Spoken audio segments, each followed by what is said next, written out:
Now, when did your daughter get into business? Taylor started with us. She had her license, I want to say probably 12 years ago. And then 10 years ago, my wife had a double mastectomy.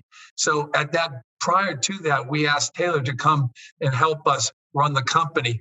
And she was thrilled to do it and accepted our position immediately. And that was 10 years ago, I believe in like August. It will be 10 years she's been with us. Yeah, no, that's man. She's an absolute sweetheart, and your team. And I think that's another good point here for you and your team members. The same as Greg in Colorado, is that this branding is the Conway team. It's not it's not your daughter. It's not your wife. It's not individual agents. So you get continuity there and brand recognition. And heaven forbid anybody should ever leave, you still have that brand awareness, which of course That's a really good point, because sometimes some of our agents use that brand, the Dan Conway and Associates use that brand when they're trying to pitch a listing to somebody, when they're saying, like, you not only get me, but you get Dan, Patty, and Taylor. So we come as a group, and that brings a little bit of, pardon the language, that brings a little bit of ass to the program. We come with some strength. Gotcha. And if you don't mind, and I don't mind if you don't want to share it, but what were your sales last year? Last year we had 102 closings at 124 million. Nice job. Congratulations. Thank you. Very, very good. Very impressive.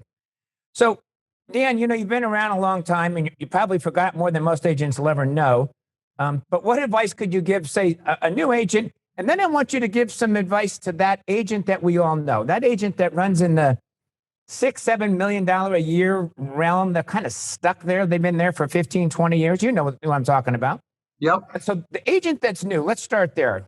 Well, with the agent that knew what we do, we actually just hired a couple new people, and we hire them based upon their past relationships, where they kind of worked, their sphere of influence. Because we've realized that your first sales are always going to come probably from family and friends, but then you have to broaden it a little bit, and where you worked. And did you teach? Did you work in a restaurant? Things like that, because you've made relationships with people that will likely be your clients.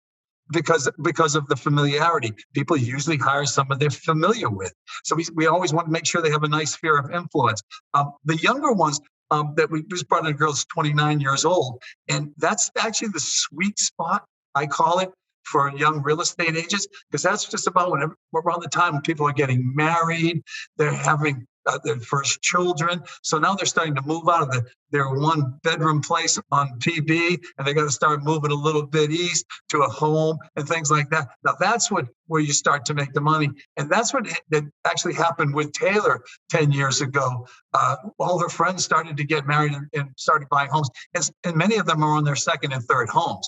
And that's, again, like I said, that referral network, with that repeat business that keeps on happening. So we just looked at one girl and saw her energy and saw her sphere of influence. She's a local. Those type of things are what we thought was something that we could capitalize on and would help her.